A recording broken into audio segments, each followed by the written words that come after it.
My name is Ed Thorpe, and I'm delighted to welcome you to this morning's PES Network webinar looking at opportunities of artificial intelligence, AI, within PES processes and services.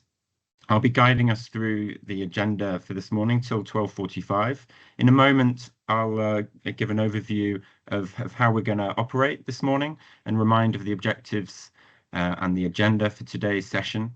But before I do that, I would like to hand the floor straight away to the representative of the European Commission, the PES Network Secretariat, Paulina Mosheva. So please, Paulina, give us some words of welcome for this morning's webinar. Thank you. The floor is yours. Thank you very much, Ed. Good morning to you all. My name is Paulina Mosheva. I'm a policy officer at the European Commission, working at the PES Network Secretariats. And I'm pleased to welcome you all to this webinar today with very rich agenda and bringing together different perspectives on the use of AI in public employment services. I'm glad to see so many participants, maybe many are from PES, but also from other organizations. And I think it also shows the importance of the topic that we're to tackle today. A couple of words about the PES network for those of you who are less familiar. The European Network of Public Employment Services was created in 2014, and we were celebrating our 10th anniversary last year. The network brings together the PES from 27 EU member states, as well as Iceland, Liechtenstein, and Norway. And our aim is to strengthen cooperation between public employment services and to support PES in improving the services they deliver to their customers, to the job seekers, to employers. And I have to say that we have a pretty busy work program with over 40 activities a year. Thus, I invite you to our Knowledge Center online if you would like to find more about what we are doing. And I would like to ask colleagues from ICF to put the link to the Knowledge Center in the chat.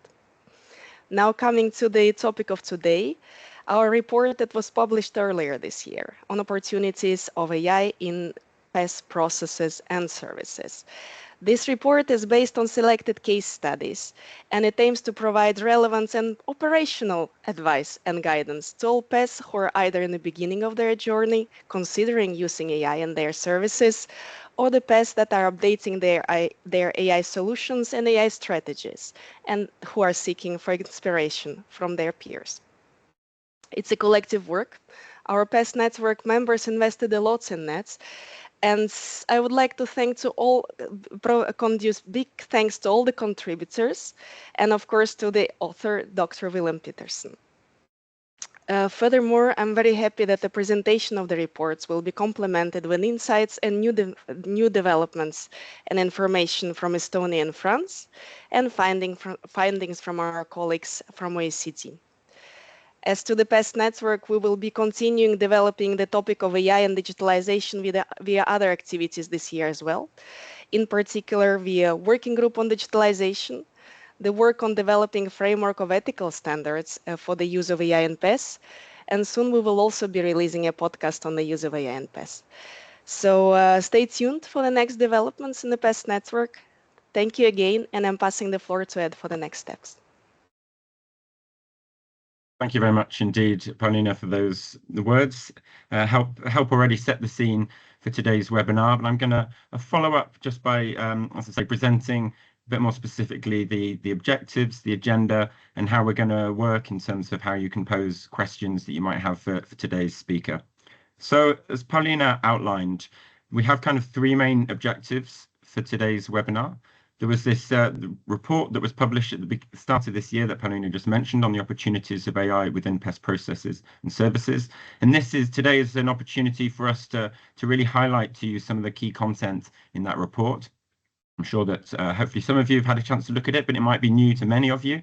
It's great to see nearly 200 people already in this morning's webinars, Paulina. That's a good number. It shows the high level of interest.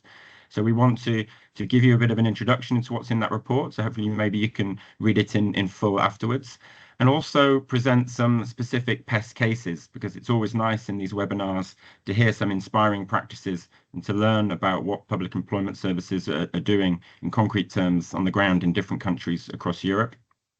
So we're delighted that we have speakers from the PES in France and Estonia who are joining us to share some of their experiences at national level. And then this kind of looking a bit beyond the EU, the OECD have done this report, which links obviously very closely to what we've been doing within the EU, a new dawn for public employment services. So we're delighted as well that Anne Loningson has joined us to be able to present some of those findings to us a bit later. So those are the kind of the three main objectives, to get those different perspectives. And as you'll see now on the next slide, the agenda.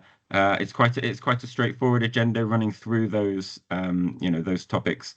After I finished setting the scene, we're going to have a quick poll, and we'll introduce Slido so that everybody is able to connect okay, because that's also the tool that we'll be using to ask questions, but we'll put the link up on screen in a moment.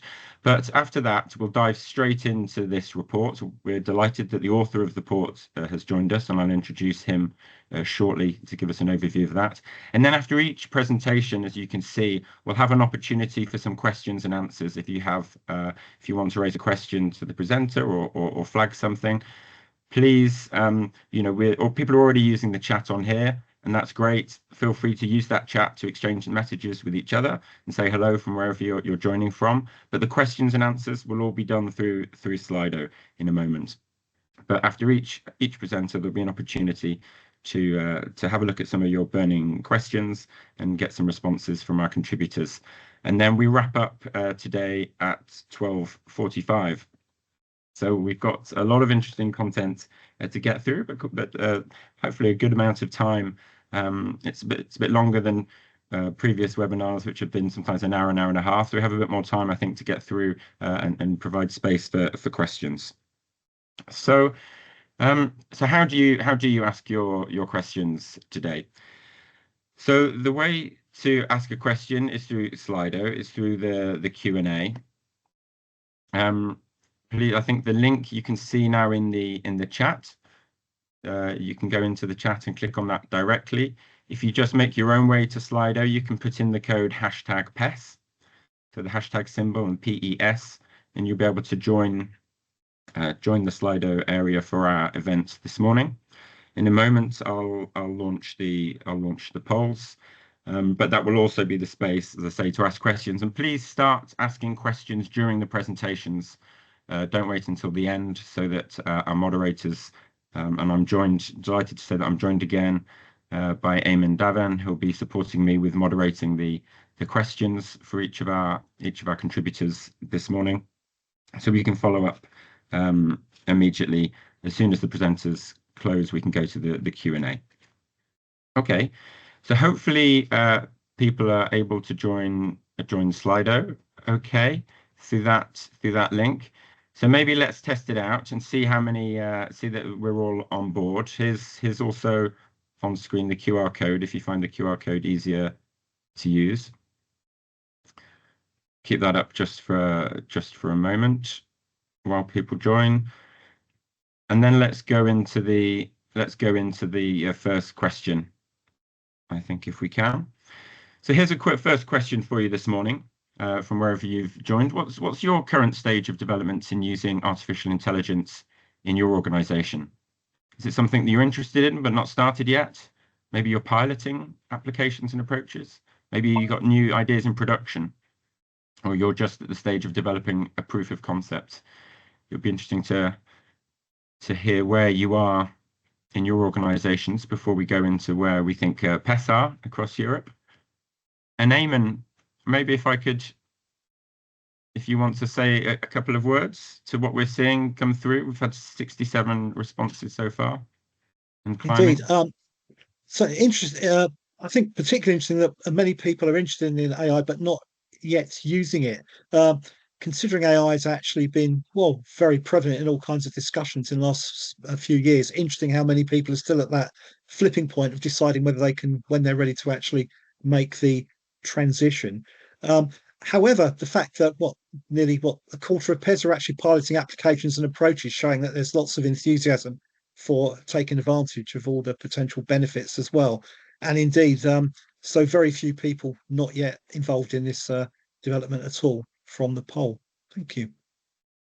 Yeah, thanks very much, Eamon. Yes, it's still We're the sort of the beginnings of a revolution potentially. There's a lot of interest. It's yeah, half having not started yet is quite interesting. So we've had over 100 responses. Hopefully those of you who haven't responded are able to join Slido okay. If you're not, please ask in the chat for support, but the link is still available there in the chat, and you can see the QR code on the left there on the screen, and the code to use, join Slido using the code #PES. So please do join in the conversation this morning. So let's move on now to the second question to kickstart our thoughts and our conversations this morning. So what types of AI application areas are you working on related to the tasks and areas of work of public employment services? Are you using, or maybe we should, it's using or thinking about using, what are you interested in as well, maybe in terms of, is it profiling, matching, career guidance, all of the above, benefits and customer support services, or something else? Be interesting to get a flavor of where people see the potential of artificial intelligence in this sector. And again, Eamon, as we'll just wait for a few more answers to come in. So we have a critical mass, but starting to take shape. Yeah, how do you see it, Eamon? Yeah, indeed. I mean, the fact that kind of matching and profiling are the two most prevalent individual applications, I think fairly obvious in a way, given how fundamental matching and profiling are to the core business of public employment services. For people who've had the opportunity to read Wilhelm's excellent report, there are apparently some more kind of ethical considerations in terms of use of data for matching. So I'm kind of quite pleasantly surprised that actually matching was in the lead, because reading the report, I thought that some of those obstacles may have been a bit of a deterrent for people actually going there. The fact that so many pairs are actually using all of the above shows that people see the comprehensive, I think, across the board business benefits from adopting AI, which is very interesting.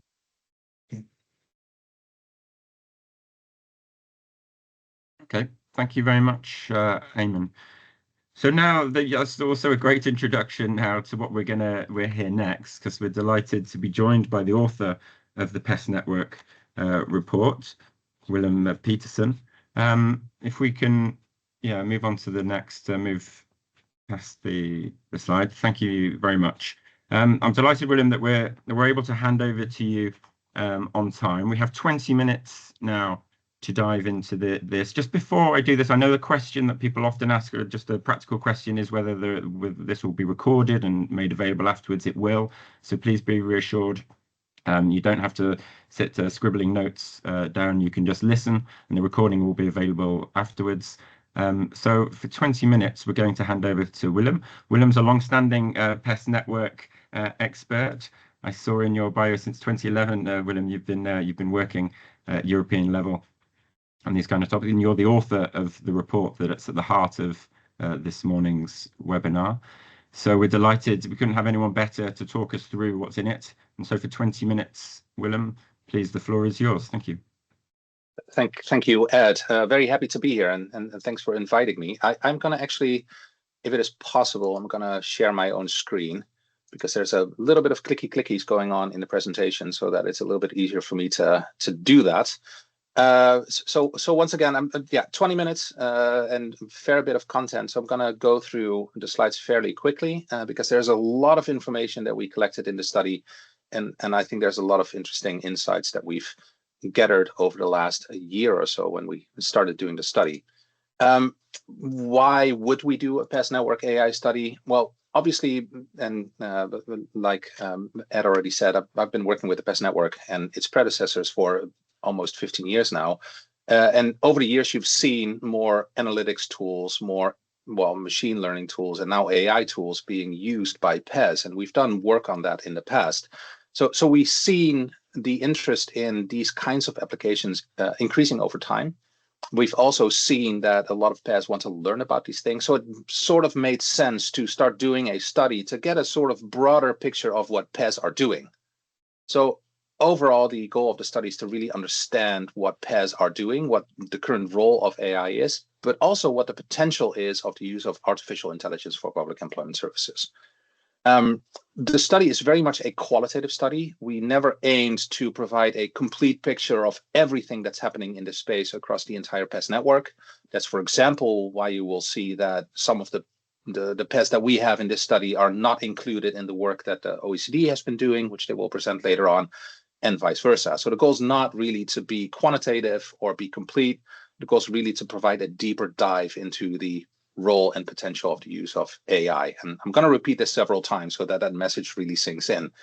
But then we're talking about AI and what is AI? And this is interesting because this is the definition of AI that's been adopted in the EU AI Act.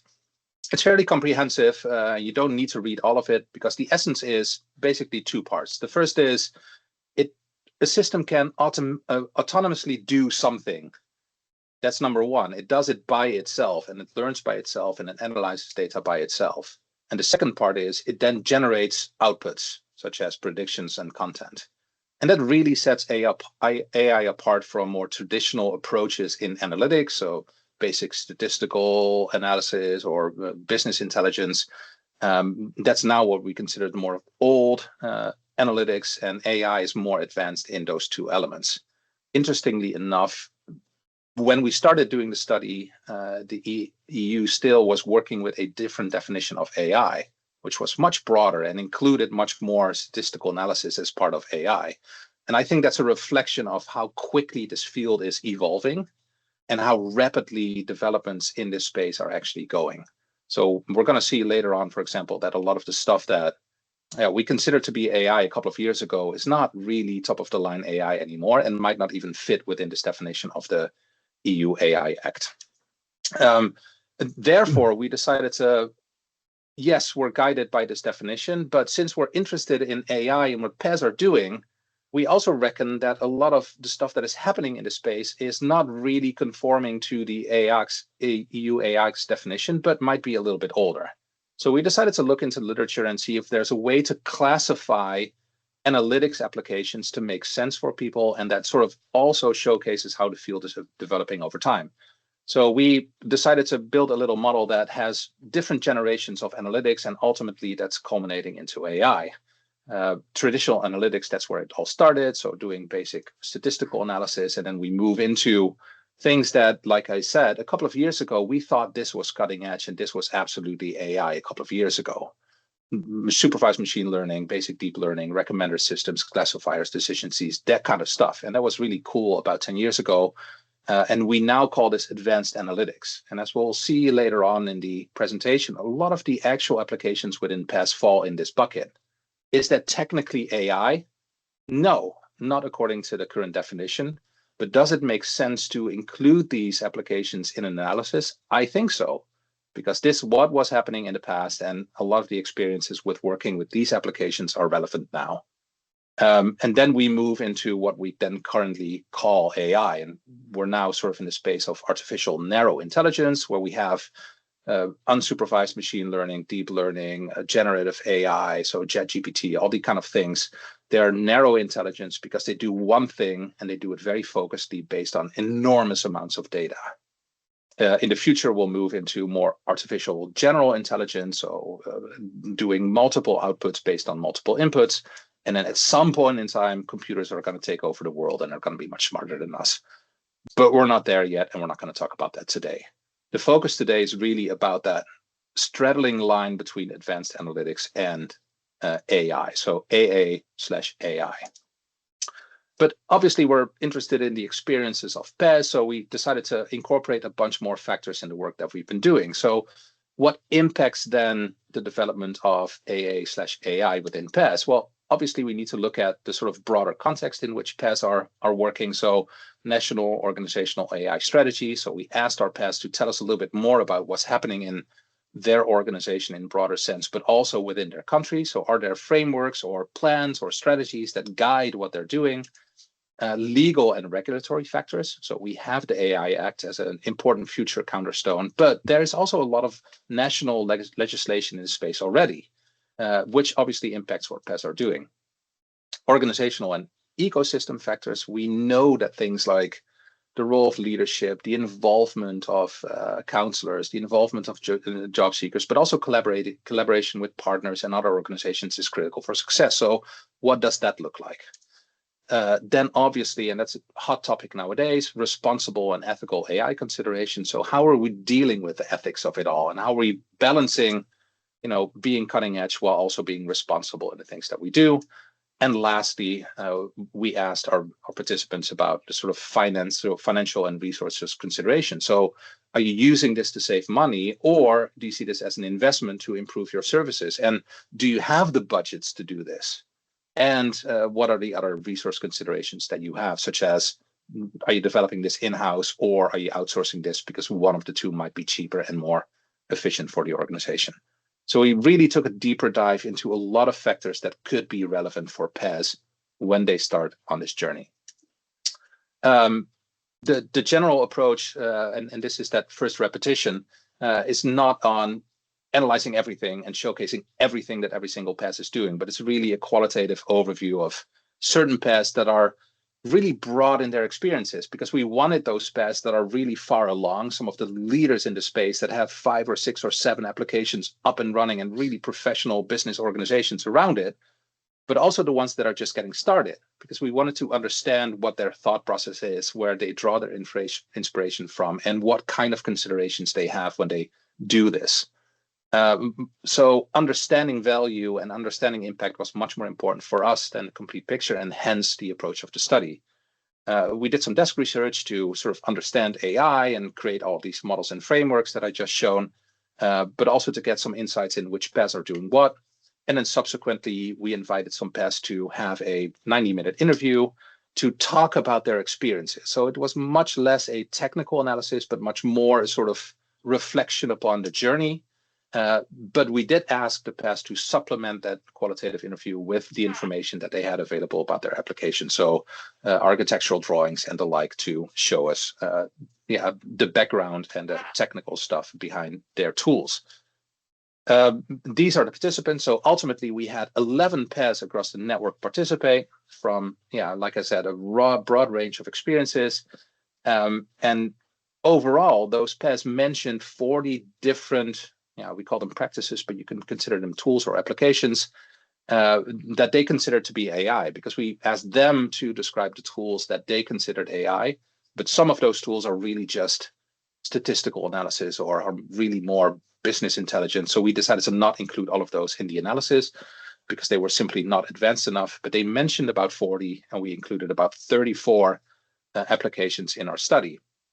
And before I dive into the sort of more qualitative insights that we gathered, it would be interesting to see what those 34 applications look like if you plot them in different areas, to just get a feel of what the field looks like. One way to do that is to look at where are they in their process. So we see that there's a fair bit of ideation and creation going on. So we're thinking about our application. We're not building it yet, but we are designing it, and we're talking to the different stakeholders. So some countries are really in that stage. We see that there's a fair bit of proof of concepting, so POCing or doing pilots going on, but the majority of the tools that we looked at are actually in production, which is very interesting and obviously good news, because apparently there are a lot of PES that already have this stuff running in production, and some of them have been doing this for several years. So the majority of the tools are in production. And interestingly, we're also seeing some fairly advanced applications already being canceled or disbanded. And in this case, this is the tool JobNet by VDAB. So that's the PES from Flanders in Belgium. They built a neural network-based matching tool, but it was such a black box to them that they couldn't really understand the process and reasoning behind the model and understand the output. So they decided to take a different route. So we're also seeing some of those discussions around, what should we be doing with the black box nature of AI? And I'll get to that in a little bit. But the majority of tools is in production. Another lens is to look at sort of the primary processes of PES, and we already had the Slido question about this. So are they doing profiling, matching, or career guidance, or some other type of application, such as creation of labor market information, doing fraud detection, customer service, or supporting counselors in other ways than the primary process?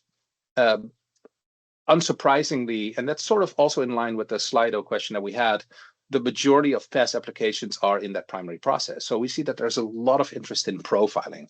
And I think it makes a lot of sense because in my view, profiling is almost the gateway drug into AI for PES because it's the start of the customer journey. It's typically a fairly straightforward process where you collect some data about a job seeker and then you put the job seeker in certain buckets to help them along their future journey. So these applications tend to be relatively easy to develop and tend to be not that complicated from a sort of technical standpoint. So we see a fair bit of profiling.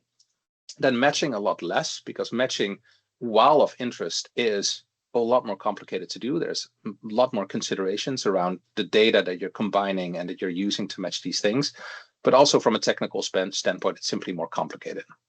And then we see that there's a lot of stuff in career guidance, but this tend to be a lot of applications from a very few number of PES. Again, Flanders, VDAB, they have a lot of career guidance tools that help job seekers orient themselves on the labor market or simulate what happens to their job prospects if they acquire different skills or competencies and how that would affect what they're doing in the future. So career guidance, while there is a lot of tools in this space already, it tends to be a limited number of PES that are having a lot of these tools. So in my view, profiling is number one, matching number two, and then career guidance with that. But obviously, we see other application areas. So growth predictor tools in the Netherlands, focusing on LMI, fraud detection in Sweden. So there's a wide range of tools that are being used in different areas, but the focus is, as said, on PES core processes. Lastly, then, how advanced are these tools, and are they really truly AI in the current sense? Well, yes and no. We see that a lot of the tools are straddling the line between traditional analytics and what we then call advanced analytics. So are they machine learning based, supervised machine learning based, more or less? And we see that the bulk of the applications that we analyze are really doing that. So they are decision trees, they are simulation tools, they are machine learning tools that are not cutting edge anymore to today's definitions. But once again, if we rewind the clock 12 months or 15 months, they would absolutely be advanced AI tools. But is there true innovation going on? Absolutely, there is. We see generative AI tools. We see large language models based on foundation models being used in production.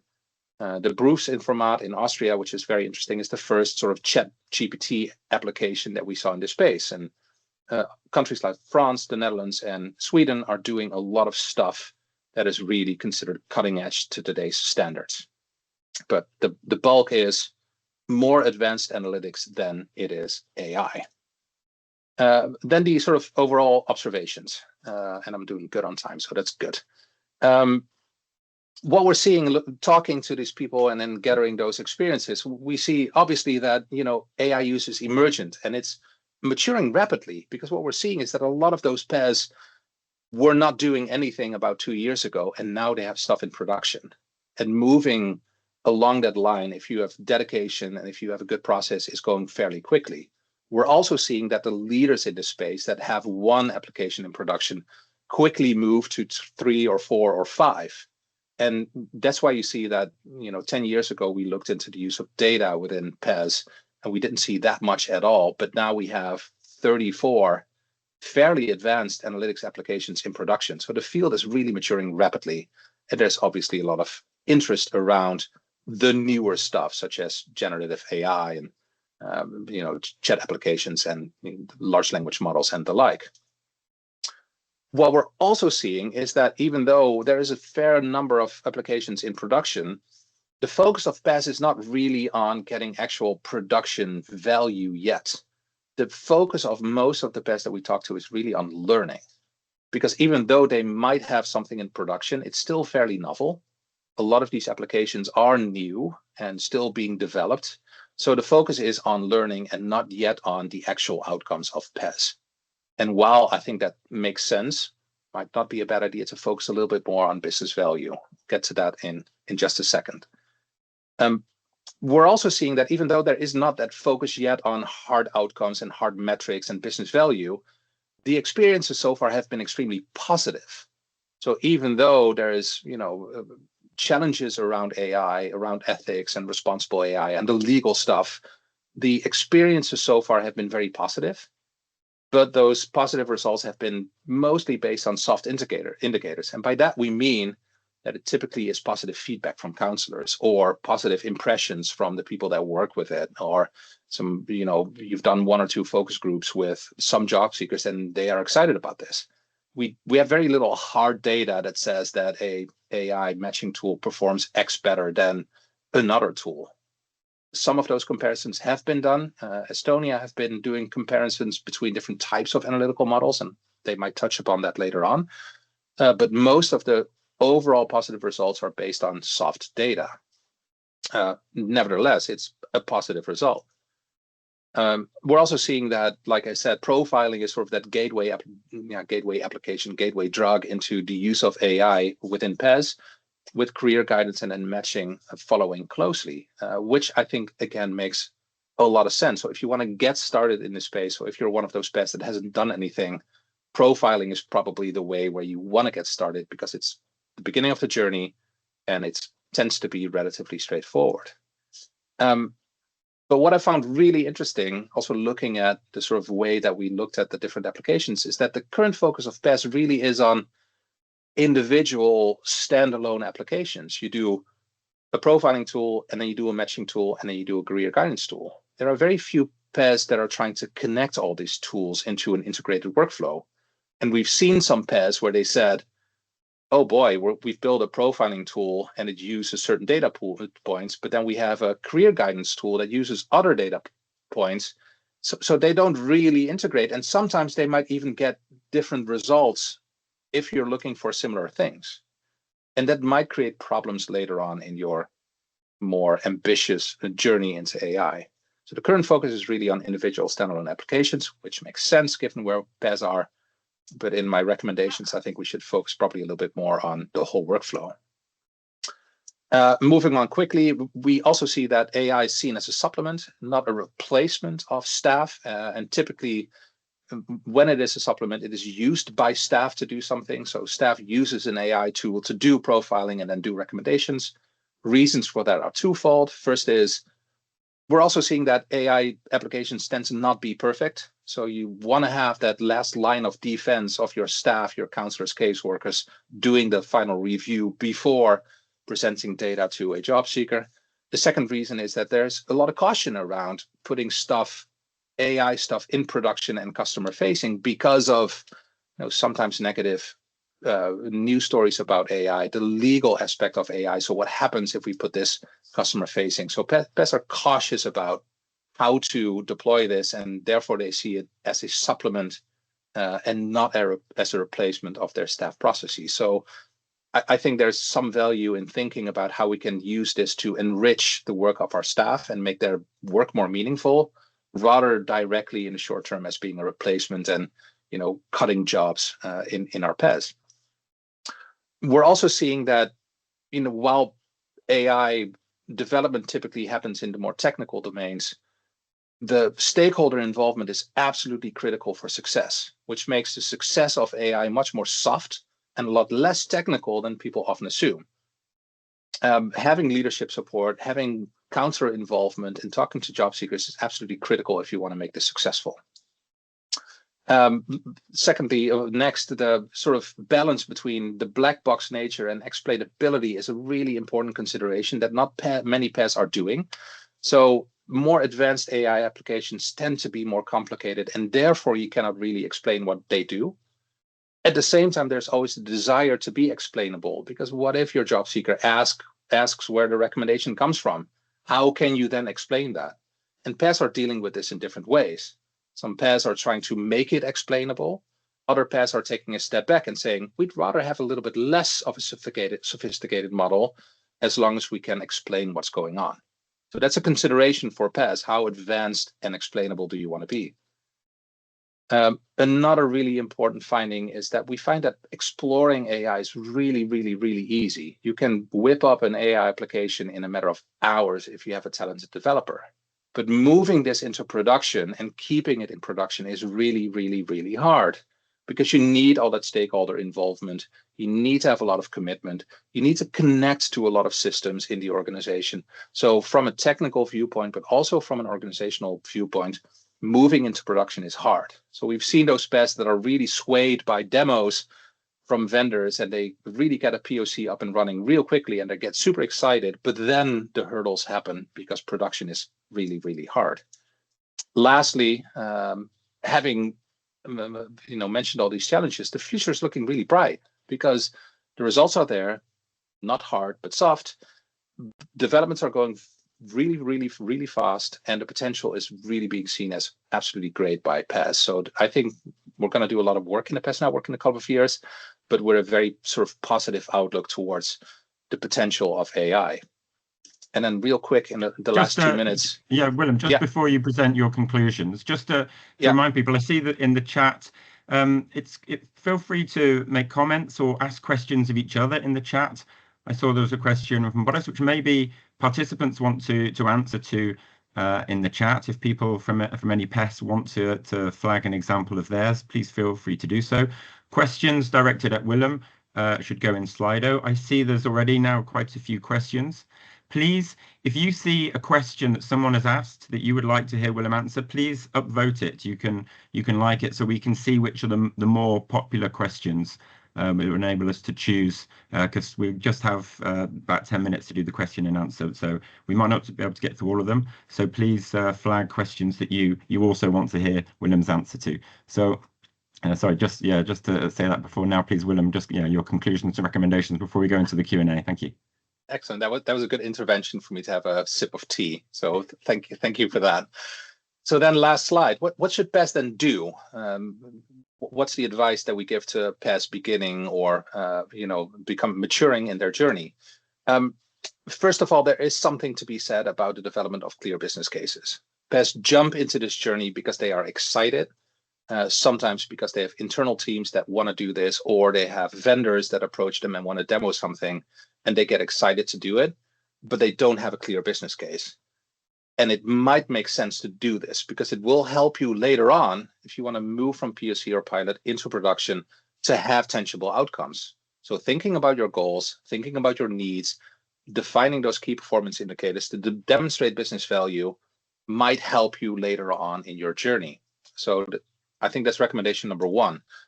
Recommendation number two is that indeed we're seeing all these sort of standalone applications developed by different teams or supplied by different vendors. But once you get more advanced, you might want to start thinking about your entire workflow. What if you profile something and then you recommend them a training, and based on their training, their profile updates and their matching results will become different?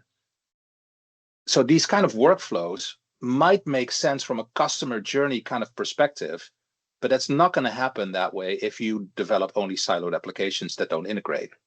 So thinking about what you want to achieve and what your customer journeys look like might help you develop AI tools that ultimately yield much more aggregated value than those standalone applications. So avoid siloed applications, at least in terms of thinking about how they would integrate and interact with other applications. So simple stuff such as, does my application have APIs that we can use to open up results and inputs to other applications? I've seen so many situations where these things are not integrated or not included in calls for proposals or tender specs, but you want to do these things. So that's recommendation number two. Recommendation number three is really the encouragement of knowledge sharing. And yes, we're in the PES network right now, and we're sharing knowledge right now. So this might sound redundant, but we can do a better job at sharing the actual details of our applications and our tools, because we're seeing 10 or so profiling applications, and they all more or less do the same, but they're all different.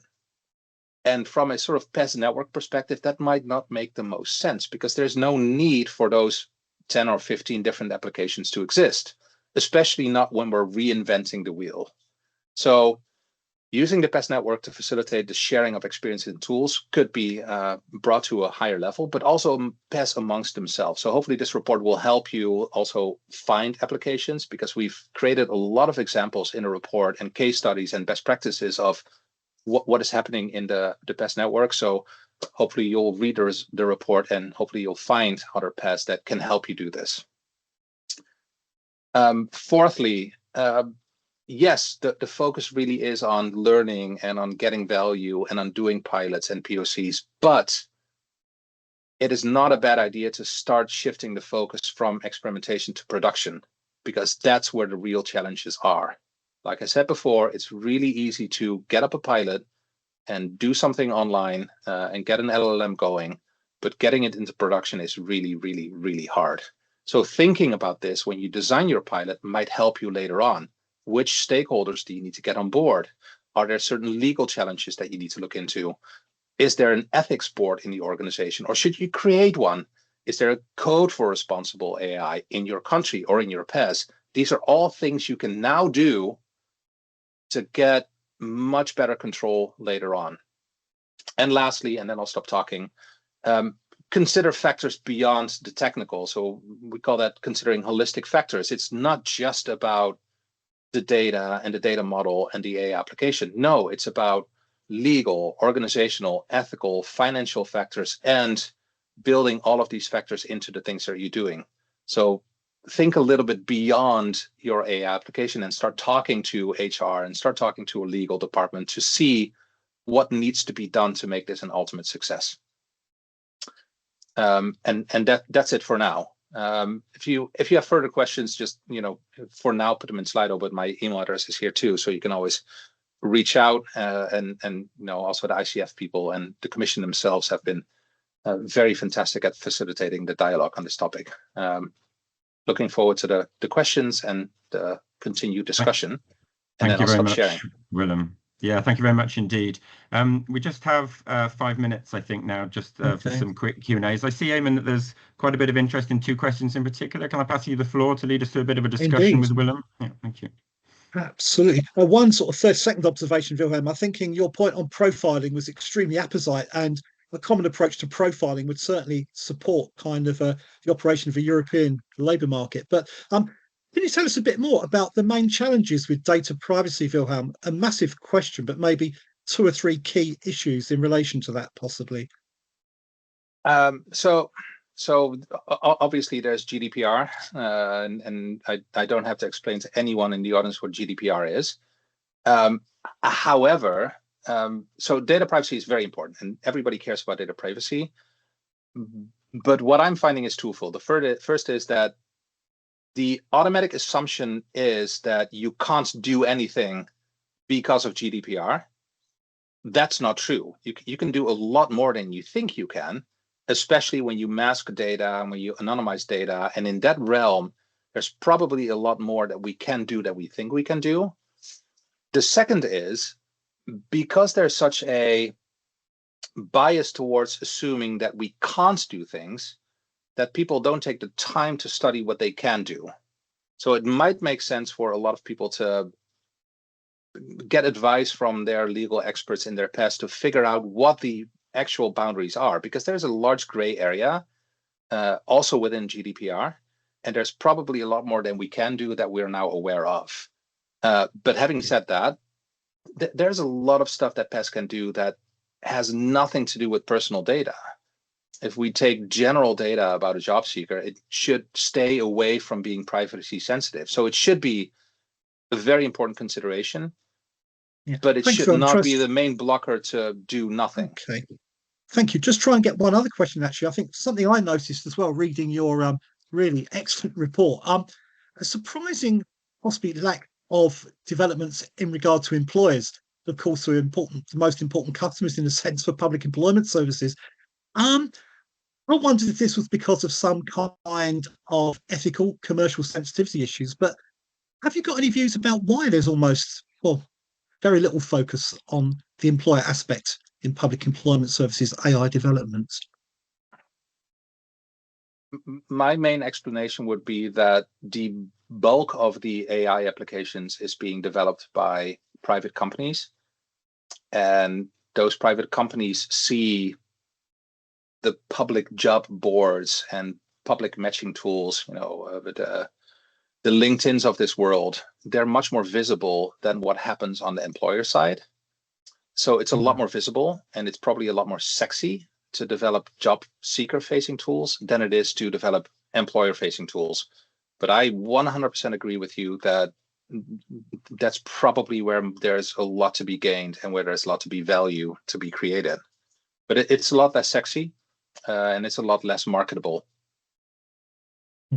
Okay, have we got time for one very quick question, Ed, or do we need to move on? Do you think? I think I'd like to move on if that's all right. Okay, yeah, thank you. It's 11:45, just to keep us on time. Yep. I want to thank Willem very much indeed for presenting the report. There's so much interesting material in it, and I do encourage everybody to go and read the report in full. But it was great to have that presentation of kind of the main messages. You can see what the main trends are across Europe. And it was good to see. I was noticing that one of the recommendations was to keep using the PES network to facilitate exchange of examples and practices. Excuse me.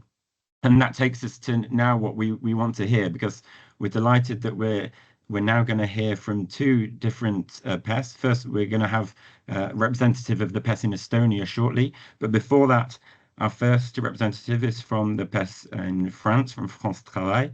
I'm delighted that Mathilde Caderet can join us to give us an overview of how in France they've been integrating artificial intelligence into the core services of the public employment service. And I saw France was often mentioned in many of those charts that Willem presented. So it'd be great to hear in a bit more practical detail, Mathilde, what you've been doing and your experiences so far. So please, for the next 10 minutes, the floor is yours. Thank you for joining us. Thank you. So good morning, everyone. Very happy to be here too. So as we have 10 minutes, I'll try to be concise. So AI at France Travail is not new. Actually, it's already a long story for about 10 years. So to give you some context, we launched a program in 2018 to install AI at France Travail using statistical AI. We've successfully implemented an AI platform that allows us to industrialize AI services at scale and deploy around 15 AI services in production, such as incoming emails classification, automated CV analysis, and legality checks of job offers. So at the end of 2022, we also saw the emergence of ChatGPT and thus the power of generative AI. So at the beginning of 2024, as part of a more global transformation of our PES, we launched a cross-departmental program focusing on AI and data. So we can move on the next slide, please. Thank you. So to build this program, we went into the field, into the agencies. The highly important thing for us is to work for, by, and with the advisors on the use cases. So they told us that they didn't have enough time to support those who needed it the most, that there were too many tools, and that connecting people with a CV and an offer was sometimes limited. So those discussions allowed us to identify the three main ambitions of the program. The first one is about free up time for their advisors, so support them in daily administrative tasks to focus on user relationships. The second one is to better understand users with more and better quality data to provide personalized service. And the last one is about providing a new user experience, more simple and more inclusive, which GenAI allows us to achieve. So to meet these challenges, we organized the program in two parts: daily AI around ChatFT and its FTs. ChatFT is our secure internal, and ChatGPT, which I'll present in a few slides. And we have game-changing AI that aims to deliver innovating sourcing and improved matching. So we also have a product in testing called MatchFT, which I will also present. And in parallel with this, we have some work streams that support the program. The first one is related to the AI ethics charter. So this charter applies to all solutions, and we ensure that the 7 commitments for trusty AI are respected. So we have purpose and legitimacy, human-centric, fairness and no discrimination, freedom of choice, transparency, security, and environmental impacts. An external ethics committee also exists, composed of representatives from businesses, employees, philosophers, sociologists, algorithm experts, and so on. And this committee is consulted every 3 months on use cases that wish to be deployed to challenge and alert if necessary. And of course, this charter will be adapted to the requirements of the AI Act And we ask for that European support to help us to operationalize the AI Act. About change management support for France Travail agents, we have e-learning available to have an AI sensibilization and to learn how to prompt. We also have AI ambassadors and key users, and I think it's the most important. They are involved at the beginning on the solutions development that help to have an efficient deployment of our solutions. And for job seekers, for example, we propose an AI calendar allowing an introduction to AI in 30 days, available on our website. And to finish, we have set up an AI use case governance. So a committee is in place for tracking use cases.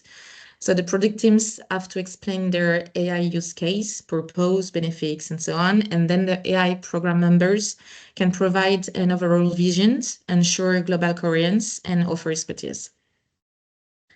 We can move on to the next slide, please. So regarding the strategy for 2025, our goals are continue deploying impactful AI solutions. So we'll expand the implementation of AI-driven tools such as ChatFT, FTs, and MatchFTs, focusing on delivering measurable outcomes. Better support the product teams to have AI expertise and autonomy in AI development. So we'll provide resources like an AI agents creation studio. The objective is that the product teams can independently design, develop, and deploy AI simple solutions. Support France Travail agents in leveraging AI solutions. So we'll ensure that they are equipped with the knowledge and training necessary to effectively integrate AI tools into their daily workflows. And of course, integrate AI Act compliance into our AI engineering lifecycle. By 3 years, we want to implement a new user experience through conversational interfaces. So our goal is to design and deploy a conversational interface that transforms the way users interact with our systems by hiding the complexity of traditional application. We want to develop a self-service AI and data platform for product teams. This platform will provide all the necessary tools and resources for teams to develop, test, and deploy AI-driven solutions. And finally, establish an open and optimized data architecture for AI integration. And by 5 years, we aim to have a fully data and AI organization. We can move on to the next slide. Thank you. So our first main use case is ChatFT. It's our internal and secure ChatGPT, as I said before. It comes with its extensions that we call FTs, like GPTs, which are conversational agents created for a specific need. So, for example, we have Neo. It's currently being tested. It's connected to the job seekers' data to help answer questions about the job seekers' file concerning their skills, desired profession, or diagnosis. So the advisors can save 5 to 10 minutes in the preparation of an interview. So we built ChatFT because we realized that many agents were using ChatGPT in their daily professional lives, which shows that there was a need. It was our duty to offer an internal and secure solution to avoid data leaks and offer a tool that helps free up time. Regarding impact and gain, we now have 30,000 users of 55,000 agents, so more than 50% product adoption, with a satisfaction rate of 4 out of 5. And the last word on the technologies used, we used the GPT-4o model for ChatFT, and we are testing the large model of Mistral. And for FTs, we use GPT-4o mini and also the small models of Mistral. Next slide, please. So just to show you what the ChatFT interface looks like. So on the top right, you can see that each agent is personally authenticated. On the left, we have the FTs and also a prompt library that allows users to obtain ready-to-use prompts for the needs or to contribute if the prompt does not exist yet. And in the middle of the page, you have some proposition of use, such as writing an email, summarizing a text, or asking for ideas to prepare a workshop, for example. Next slide. The second use case, it's MatchFT. So the objective of MatchFT is to have a more efficient sourcing method thanks to an AI-guided conversation by SMS with the candidate. So the project is being tested with 600 advisors. So how it works. After having a match between a job offer and a candidate, the advisors select the most appropriate candidates and the criteria they want to discuss with them, and then they can launch the AI-guided conversation by SMS. And an important thing that after the pre-qualification, the advisor keeps the matching part, so there is no automation. This solution will ensure three main benefits. So we save time to our agents because they can launch 50 pre-qualification at the same time. And also it's sometimes complicated to reach job seekers by phone or emails, and SMS seems to appear a good way to reach the job seekers. Also, the selected candidates fits better to the company, then the satisfaction is increased, and we can answer to a main objective for France Travail, help companies to recruit more quickly and having more personalized matching. We also accelerate the return of work of our job seekers by providing a simple service. And another big benefit is that we also capture fresh data, like availability or job research criteria of our job seekers. So those information can be reused for a better matching in the future. And to do that, we're in partnership with a startup, and our goal is to deploy at a large scale the product with Mistral. Next slide. Thank you. So this is the interface of the advisor tool. So on the left, they can choose the candidates from whom they want to launch a pre-qualification. At the top right, you can see the criteria that can be checked. So we have interest, availability, mobility, hours, salary, experience, and missions. And at the bottom right, you can see the questions that will be posed by the generative AI.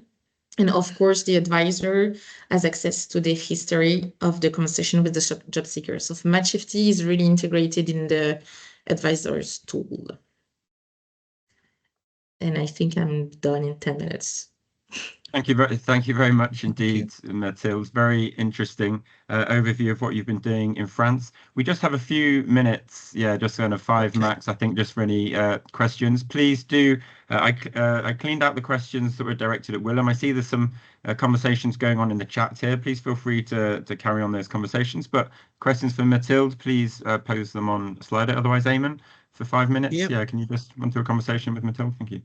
Indeed. I mean, first of all, I was very struck by your strategy, Mathilde, looking at 5 years ahead. I think that is very long term in the world of AI. Rolling back where we were 5 years ago, it'll be fascinating to see where we might be in 5 years' time. But overall, you've obviously had a lot of success in France Travail in moving on this agenda. Could you perhaps summarise what you think are the 2 or 3 key factors that a PES must consider if they're looking to successfully innovate the way that you have in your organisation? So what are the 2 or 3 key lessons you might wish to share with colleagues? I would say involve users at every stage, actually. Truly put people at the center and work with them. I think also don't neglect social dialogue. We have a very strong one in France Travail, and the unions meet monthly to present the progress. So they are really involved in the strategy. I think one of the key success too is about adopting a product-based organization. So no difference between business lines, IT teams, and the field. We really work together, and it simplifies a lot of things. And I think build a sovereign infrastructure due to the sensitivity of the data and avoid dependency. Yeah, I mean, ChatFT seems to be very well designed from that perspective, actually. We've got a question here, Matilda, concerning the financing of the SMS app. The startup who developed the pilot, how were they actually, do you know how they were actually funded for that work? How that was actually done? Or did they provide it free of charge with a view to perhaps looking at future No, opportunities? it's not free of charge, of course. Yeah. I don't have I'm not the surprised. exact I don't have the exact price of this actually. Okay. But it's not That's free. not a It's problem. really not free. Thank you. Perhaps we can pursue that afterwards. Concerning the use of ChatFT, I think one particularly interesting question is how have you actually encouraged more use of this particularly? Is there anything you've done to make sure that it's been very kind of warmly embraced and welcomed by potential users? Actually, it's a funny story. We started building ChatFT with about like 15 users. So it was really a small group. Then the numbers grew and the connection link was passed on between colleagues. And we intentionally leaked the connection as everyone adopted their own uses. And once ChatFT was officially deployed, we built a Teams community that now has over 5,000 users. And at the very beginning, it was the product team that answered users' question. And now users respond to each other and even report some use cases that we hadn't thought of. So it's really impressive. And an important part too, it's we go into the field every weeks and we share and demystify AI because many people are really reluctant due to the fear of AI and maybe they can replace them. But when we sit down with them, they talk to us about their daily tasks, and we show them concretely by doing things with them how ChatFT can help them. And actually, they often feel very satisfied about that, actually.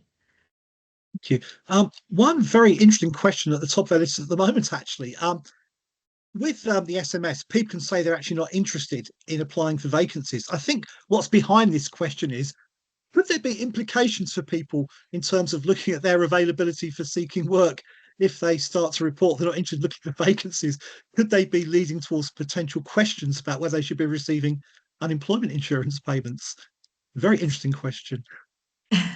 Actually, of course, the job seekers can say that they're not interested. If they just write stop, we just cut the conversation, and there is no impact on their pension.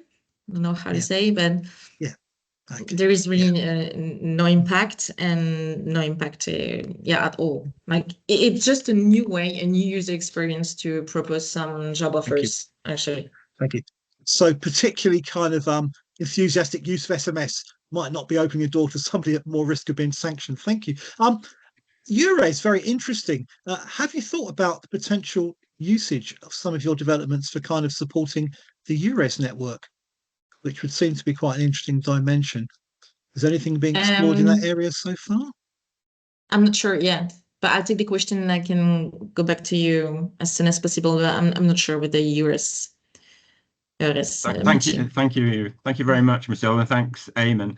The comment there at the top of the screen, I think we can also just leave as a comment for the moment, because we need to move on to our next presenter. But it's very important to consider when using AI the implications for people with different types of need, maybe lower qualifications, etc.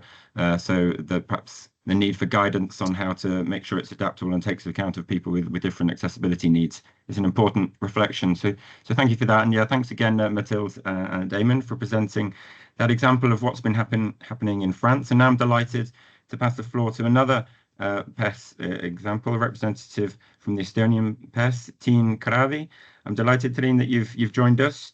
And for 10 minutes, you're going to present to us what you've been doing with a profiling tool, OTT, and also a kind of identifying matching skills, a tool called Oswald. So we look forward to hearing about these again, these really practical experiences which help us understand more in depth what's going on the ground. So Trine, for 10 minutes, the floor is yours. Thank you. Thank you very much. So yes, today I will talk very briefly about two tools. One of them is already implemented and the other one is in development phase. And firstly, our decision support tool, which is built for our counselors, and it's called OIT. We like to call our tools with male or female names, so this is the one. Why we developed it? We have our counselors have constant inflow of new job seekers every day, and some of the job seekers will find work very quickly by themselves, and others will need more help from our counselor side. And our counselors need time to analyze all the data about each job seeker. And we have a lot of data. We can retrieve data from public registers in Estonia. We insert the data by our counselors or by our clients. So there is a lot of data that needs to be analyzed. So this decision support tool is built to help them to make decisions more quickly and to get a very fast overview what is the situation of this customer. Next slide, please. So this decision support tool is a machine learning model. We retrain it every 3 months, and for training we use 5 years data about unemployed. We use data about the background of unemployed people, their employment, unemployment situation, what kind of benefits they receive, the risk factors, some of the skills they have, and also some data about the labor market.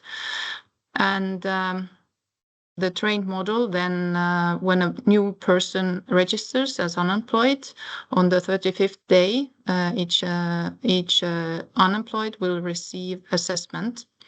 And the model gives 3 outputs. The first output is the probability of moving into employment within 6 months. Secondly, the probability of returning into unemployment within 1 year if the person went to do work in between. And also it indicates top 10 factors that affect these probabilities the most. Next slide. We have integrated this model in our everyday workflow and also our IT system.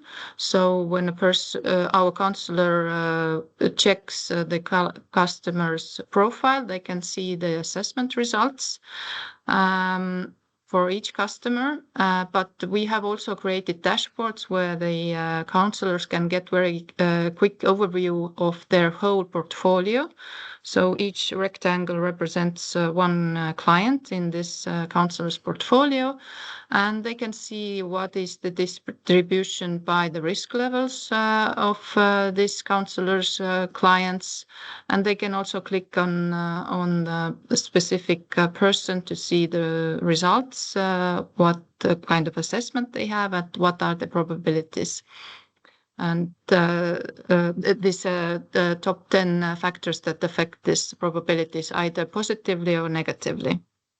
And we have created a similar dashboard also the chief counselors, so they can see their teams,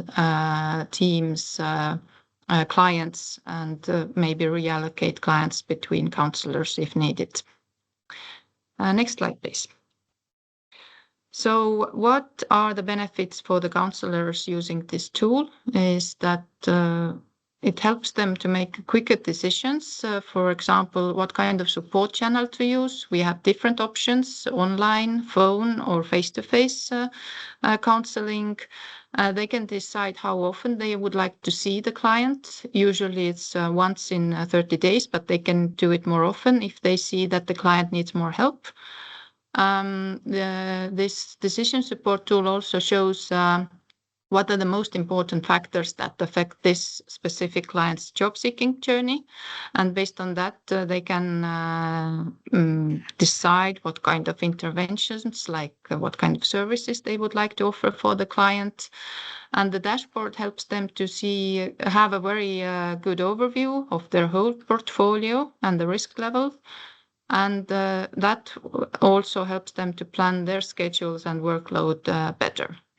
But what is the most important thing to mention, that this is only supporting tool, and no decision is done solely based on this model output, because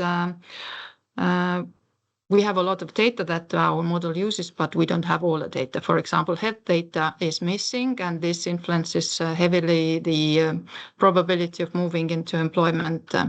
So the final say is with the counselor. They decide what to do with this customer. And for next developments, what we would like to do, or what we are actually doing already, we are trying to make it more dynamic. Right now, it gives only one assessment during this unemployment spell, but we would like to make it in intervals. Maybe we haven't decided the intervals yet, but we want to make it more dynamic, so the assessment changes based on what has been done with the client during the unemployment time. Okay, so next slide, please.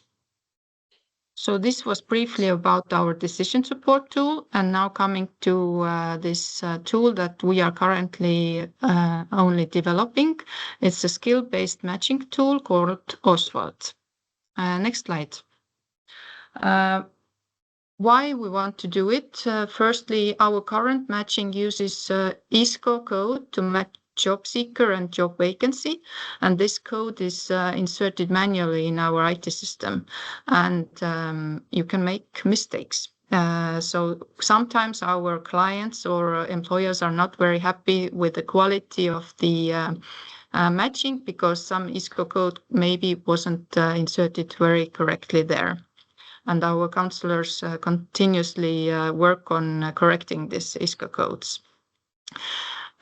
This current matching uses only a very limited number of skills, for example, language and computer skills.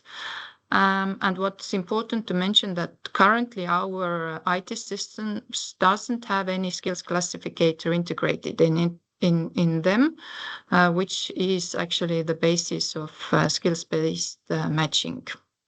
And maybe fourthly, we have received also recommendation from our bench learning assessments that our matching could be more skills-based than how it is right now. So what we are now trying to do is that we would like to detect skills from the CVs and job vacancies free text fields and make matching based on that. Next slide. And the first problem that we encounter is that you can describe one skill in different words, different expressions, synonyms, and so on. So how to solve this problem is that we turn to ChatGPT and asked it to generate the number of keyword sets associated with each ESCO skill. So, for example, when ESCO skill is welding, ChatGPT proposed some other words also associated with the skills, like welder, metalworking, and so on. So we have created a keyword skills dictionary based on this request. Next slide. And the second problem is that the text that we write when we write our CV or job vacancies is quite fuzzy to understand the computer. So for that, we need to use natural language processing and lemmatizing to transform the words into a root form. So we can then create the skill cloud for each CV and job posting. So for example, word assembling becomes assembly and structures become structure and so on. But yeah, it's more easier to do it in English. Estonian language is much more complicated, but unfortunately, this system, natural language processing, helps. And the next slide. And the next step is then to calculate the match score, which is based on the share of skills matched relative to both person and a job. And we also take into account the weight or importance of skills. We have given more weight for more specific skills, and the more general skills have a little bit less weight. And then we calculate the weighted fit for person to a job and vice versa. And the mean of the two scores will be the match score of this match. And that way we can then present for example, for a client that based on the skills we detected from your CV, these could be the best matches for the job vacancies that we have in our system. And as I was saying, this tool is right now under development. We have a prototype that is made by our cooperation partner from Tartu University. They're scientists. And what we are planning to do this year, we are planning to carry out the pilot project in some of our regional offices, where it can be tested in real time on real time data. So we are hoping to get feedback from the counselors. It's supposed to be used on work-focused counseling session and also career counseling sessions. So we would like to get the feedback from our counselors and also by them from our clients. So if we get the good feedback, then the next step would be to find a way to integrate this tool in our IT systems. But yeah, this is decided after we get the results from the first pilot project. And that's it briefly from our side. So thank you very much. Thank you very much. Thank you very much indeed, Trinh, for that great presentation of very specific tools. Really good to see how they're working in Estonia. Again, we have about 5 minutes now for questions. Eamon, if I can hand over to you. Thank you. Okay. First of all, Trinh, could you see the model, perhaps OTT, being adapted for use in other countries, do you think? Or is there anything that's very specific to Estonia? I mean, your country is famously one of the most digitally kind of adapted countries in the world, actually. Are there anything particularly that would prevent it being used elsewhere, do you think? Or is it very specific to your delivery model? I don't think it's not so specific, but you have to test it by your based on your own data, because we have almost like 40 different data points that we use right now. We have reviewed it. We have removed some of the data that we used that doesn't give the effect of the accuracy of this model, this output. So yeah, I think it can be used also in other countries, but you have to test it. Yeah. Of course. Okay. And we have also tested the different machine learning models and chosen the best one that work with this type of data. Thank you. I think the question, I think I know the answers myself actually, but there's a question, the match score, is it visible only to counsellors or to job seekers and employers as well? I think it's only for the counsellors, isn't it? Yeah. Yes, the decision support tool is right now designed only for the counsellors, and only counsellors can see this results. Okay. A question about how do you actually keep your staff trained and updated in the use of all these kind of exciting developments, really? Do you have an ongoing training program which make sure they're kept very up to date with these innovations. Yeah. Mhm. Yeah, when we talk about this decision support tool that we have implemented for several years already, this is actually integrated in this. We have a work-focused counseling methodology. This is one of, it's already integrated into that. It's one part of the work process, and we have extensive trainings for our counselors. In addition to that, I must admit that this integration or implementation of this new tool is not always smooth. So you really have to teach counselors how to use it. So when we saw that this tool was not used very much as we would have liked, then we carried out very practical trainings in each region based on, we have very practical exercises using this counselors' real-life portfolios. So yeah, you have to have very constant training and guidance using this tool. Thank you. I think, as we heard again from the first presentation, Trin, these developments are very much seen as an enabler for the wider ecosystem. Do you actually test or share any of your thinking on developing these new systems with stakeholder partners, people who kind of interact with your organisation, or are they mostly for internal use at the moment? Right now, it's mostly internal use. Yes. Yeah. Okay. You mentioned, I think, and I know that you've always been very kind of clear that all the tools for counsellors are support tools for counsellors, and they're there to kind of aid counsellors' decision making. Given how quickly the agenda is moving, could you ever conceive of a situation where perhaps counsellors would be more required to follow the outputs from an AI system at some stage in the future? I know it's a hypothetical question, but maybe not so hypothetical. Can you see it becoming more directive? Yeah, we actually have been discussing that.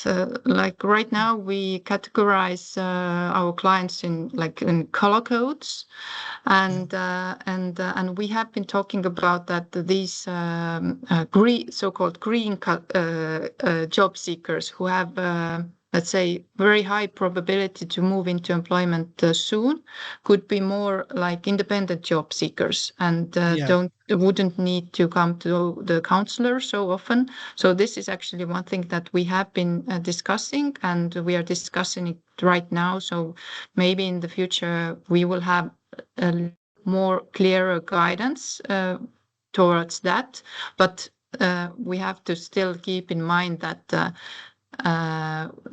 we cannot make these decisions solely based on the outcome. The counselor has to look into the client as well, because as I said, we don't have 100% of the data of each customer. And sometimes when our model says that this person is very likely going to work very soon, then the counselor can see that maybe he or she has very serious health problems right now. So they have to take this into consideration. Okay, I'm going to jump in, Eamon, because we need to move on to our last presenter. But thank you very much indeed, Trin, for your presentation and for answering those questions. We're moving into our final session within the webinar now. We've had the European overview from Willem on the PES Network report. We've had two examples from PES in Europe, and now we're going to expand our horizon slightly and hear from the OECD. So the OECD have recently published a study on a new dawn for public employment services, looking at examples of AI use in PES, outside of the EU. So we're delighted that Anne Lollingson has joined us this morning, a labour market economist at the OECD. So Anne, for the next 10 minutes, the floor is yours to highlight some examples beyond Europe. Thank you. Thank you, and good morning, or is it already afternoon? We have moved to the afternoon. I am very happy indeed to be here and talk about AI use in PES in OECD countries. And indeed, as Ed mentioned, this will use some insights of our paper that was published about a year ago. that really aimed at mapping AI use cases across PES in the OECD countries. But I will also use some insights from our work with individual countries on this topic. You can move to the next slide. Thank you. And this figure here shows those AI use cases that were in production in spring 2024, when we finalized our mapping report. And very broadly speaking, about half of the OECD countries have adopted AI to deliver PES services, and the share is actually quite similar in EU countries and non-EU OECD countries. But of course, as I think it was already mentioned, and also we literally heard, more initiatives have been launched since the data collection of this report. Essentially, almost every country on the right side of this figure have started exploring at least feasibility of AI adoption, and some of them have entered already piloting phases and some potentially also production phases. Just to give examples, for example, Japan is planning to pilot a range of functionalities enhanced by AI, particularly focusing on job matching and career guidance services, and also plans to, or is already cooperating actually with OpenAI. Costa Rica, well, actually there the concept of PES is very new concept altogether, but they have been putting already a lot of effort in having good matching tools, and they are also exploring the possibility to enhance the matching tool by AI. Next slide.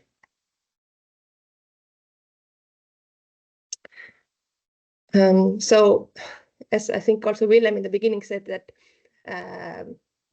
our two reports cover slightly different tools and also group the AI tools somewhat differently. But regardless of that, actually the broad message is very similar. The picture is very similar, that AI use cases in PES really concern the very core of PES activities.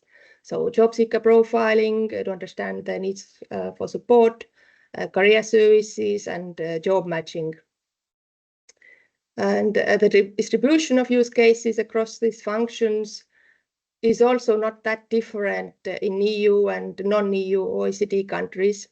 But maybe again, contrary to what Willem earlier said, so in the OECD non-EU countries, actually matching functionality is perhaps the much more common tool than profiling.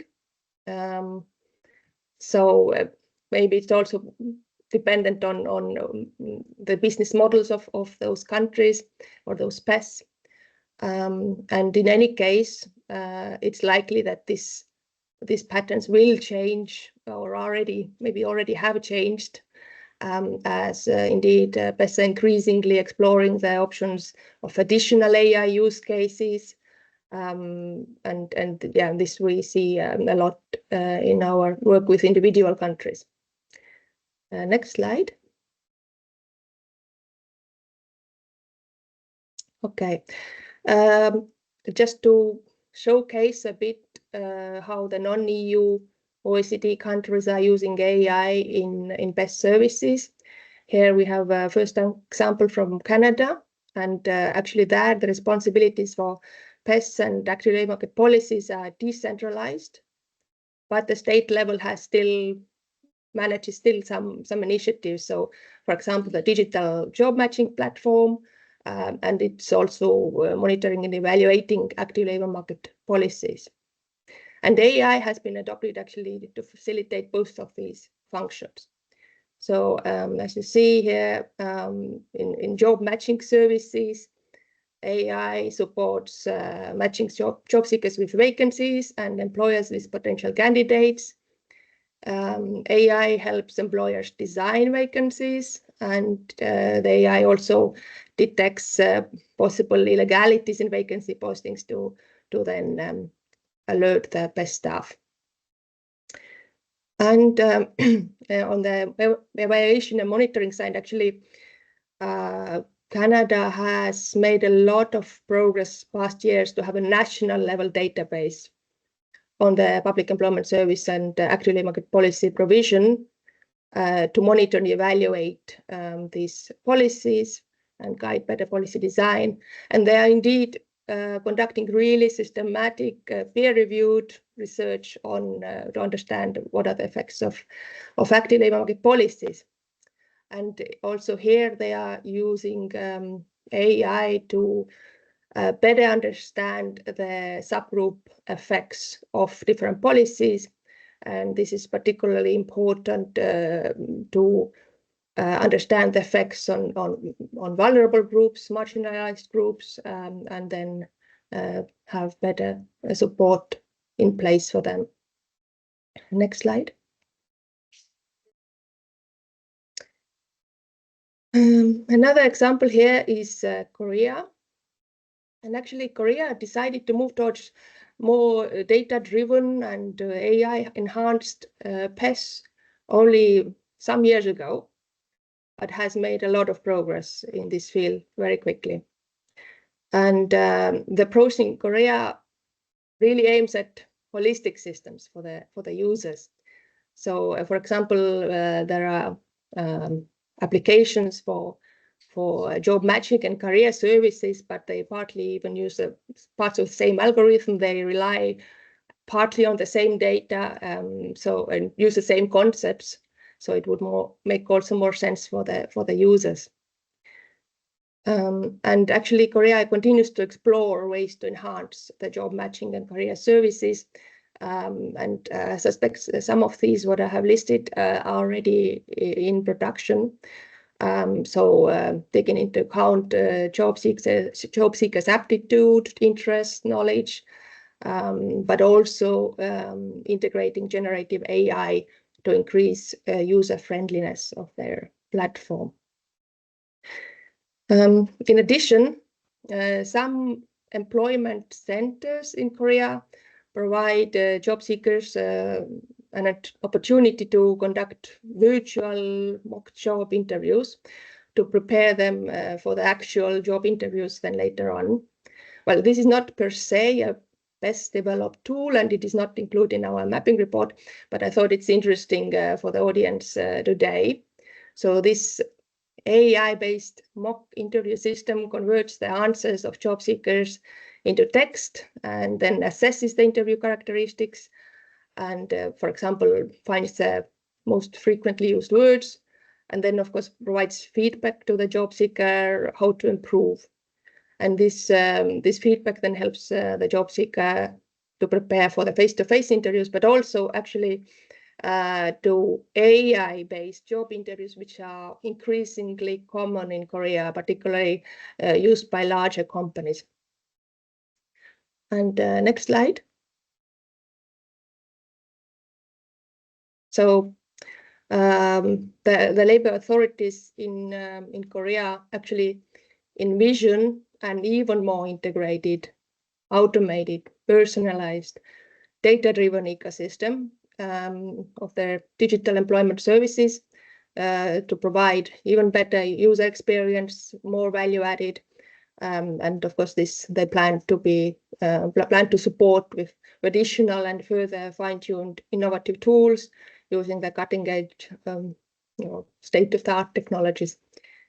And this new platform they are developing, Employment 24.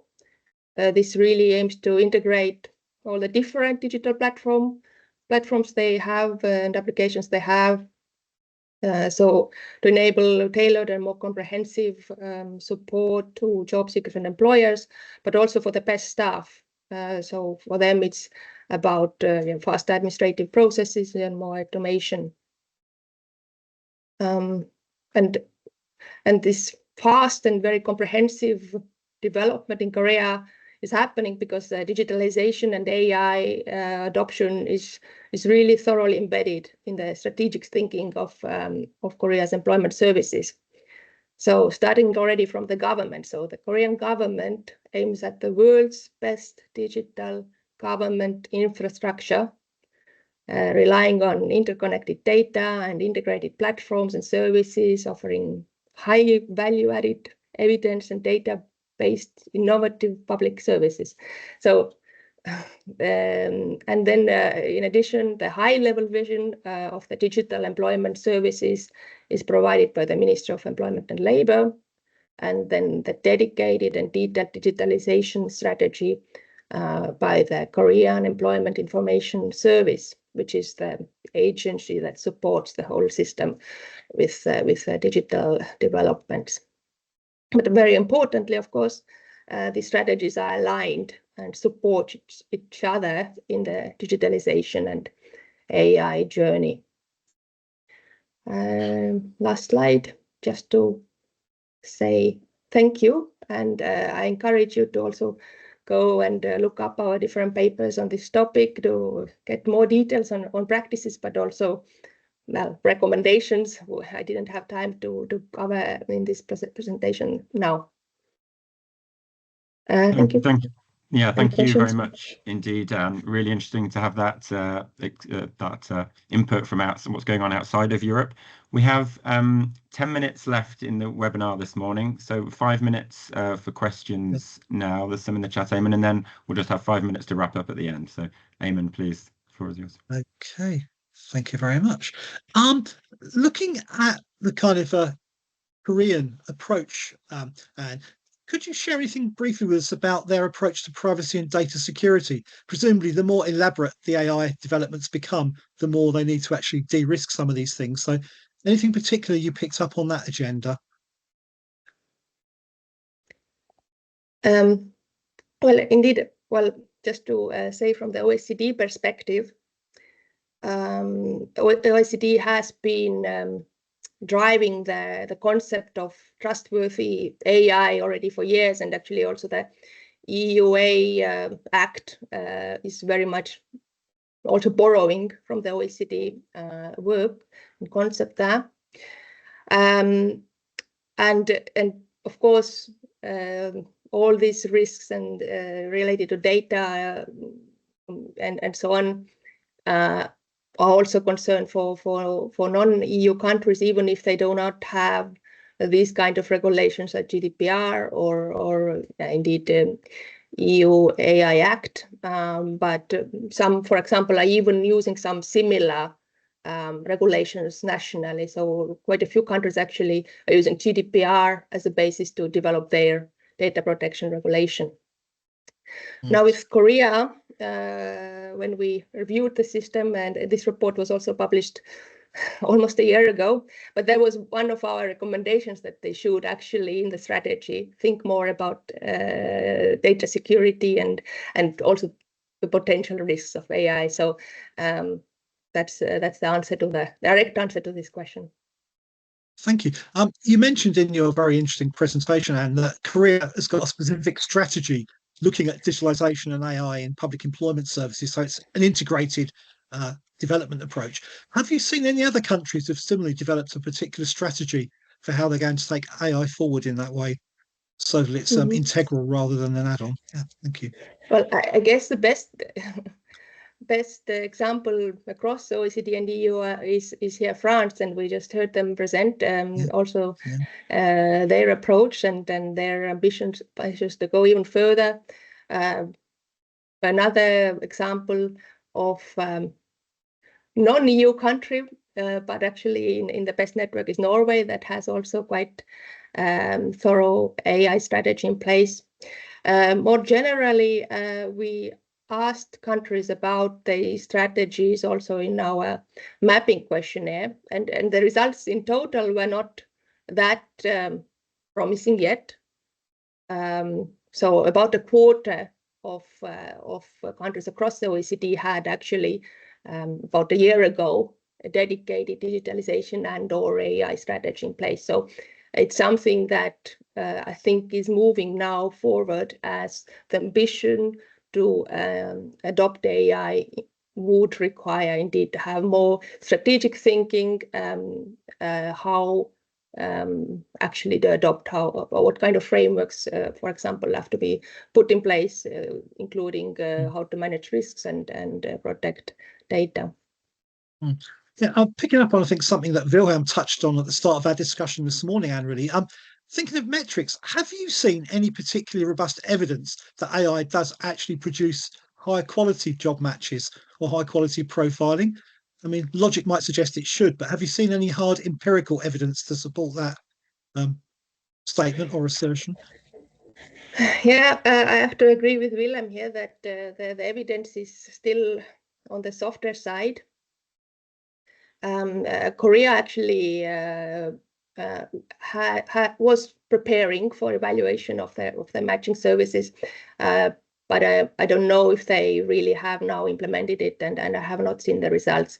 But this is one of our key messages we tell about in every presentation we have on AI. Please also evaluate the effects to see if this actually brings value added. It's not always easy, of course, but it's vital to understand if and what kind of routes make sense, what kind of fine tuning is needed.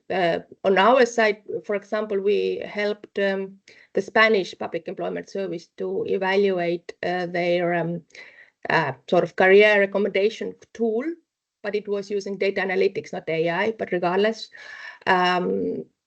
And actually, we saw that this tool produced positive results for the job seekers in terms of employment, yeah, at least in the short term, because we had not very long-term data at that point.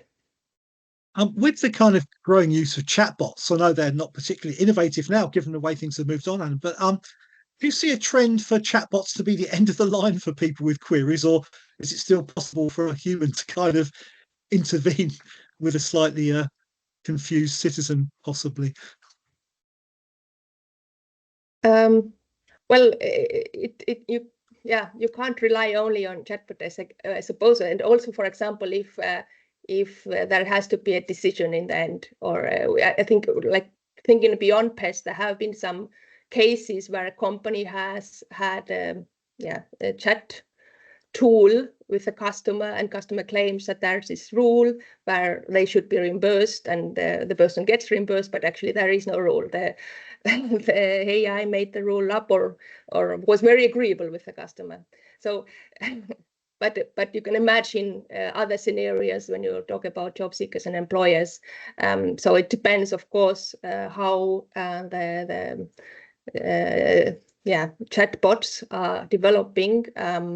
But it's important to have human eyes on decisions in any case.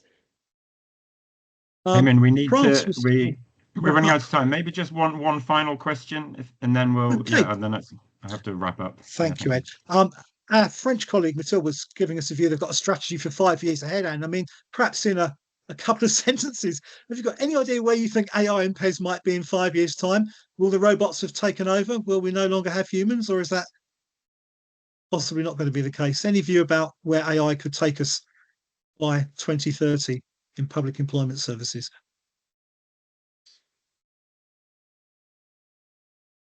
Well,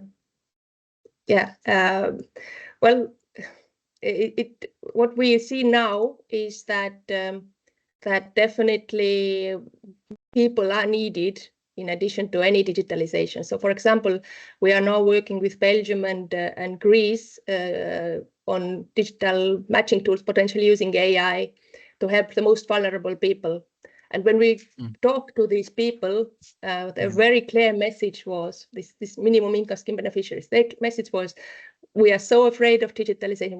We don't want to have our data anywhere stored, and so on. Like a lot of very hard feedback that at least in their lifetime they would not agree themselves to use digital tools. So that already I think sort of puts down the red line that at least human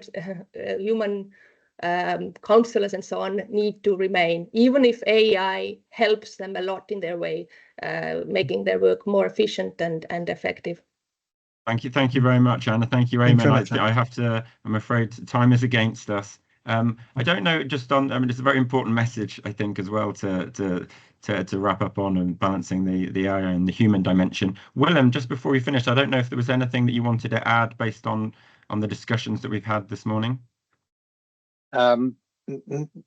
No, I think I would just largely agree, and I would like to echo the words that AI probably for now has the best space being in the background. And there's a lot of value for AI, but supporting counselors and supporting call center agents and supporting, all the people that work really hard and make their lives easier, while not interfering or not being obtrusive or not being annoying or not being in the way, I think that's where AI has value. So we should focus on these things, and that these might not be shiny objects that we can put in press statements, as in we have a new chatbots. No, let's focus on where AI shines, and that is in digesting data and organizing data and summarizing data to make counselors' work easier. And I think in general, there is a lot to be said to use AI, use it extensively, monitor the developments, but for now, keep the human element there while using AI to improve their work for now. And I think in the future it's going to change, but for now, I think that's where it should be. Thank you very much, Willem, for that final message. So unfortunately, that is the end of the webinar this morning. But it's not the end of the conversations around this topic. Just firstly, if we can put up the next slide already, the feedback. We like to get the feedback of participants about the event and how we run them, so that we can keep improving in the future.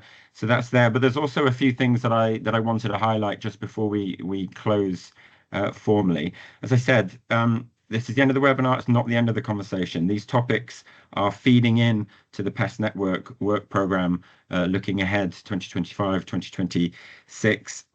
They will be further explored in the activities of the PES digitalization working group. And there's also a new working group on developing a common framework for ethical standards of AI. Willem highlighted in his presentation already this morning the importance of ongoing exchanges of experience and learning, and the PES network is very keen to facilitate that process. There's also some other things. There's the PES that I want to highlight. There's the PES Network LinkedIn group, where this will no doubt be an important topic of online exchanges amongst the community interested in the work of public employment services in Europe, and why not beyond as well, because there's interesting reflections that we heard from Anne from across the world. There will be a future episode of PESPod, the podcast of the PES Network, looking at AI, algorithms, and digital trends. So look out for that. And also, if you haven't heard or subscribed to PESPod yet, there are a whole range of episodes on diverse topics relevant to the work of public employment services. You can see there in the chat, there's links to a number of tools that I'm mentioning. So please do take advantage of those. Go and join the ongoing conversation. I think, having said that, perhaps just on a practical thing, there will be, people have been asking in the chat, there's the recording of this event, the presentations will be made available, and there will be a short flash report, and people will receive links and information about those, along with perhaps the feedback form again in due course. I think that's all the practical information done. So then it just remains for me to thank again very much all of our presenters this morning. Thank you for joining us and sharing a really interesting range of experiences from a study to national experiences and a broader international perspective. And thank you to the participants for joining and asking your questions. I'm aware that we couldn't answer all of the questions in real time, but we do have a record of those questions. And I think it will be useful to feed those into ongoing reflections about where do people have the most questions, and where can maybe future activities continue to respond to those needs for information. So thank you all of us, and with that I formally conclude this morning's and now this afternoon's webinar on artificial intelligence. So thank you, and then have a good remainder of your day.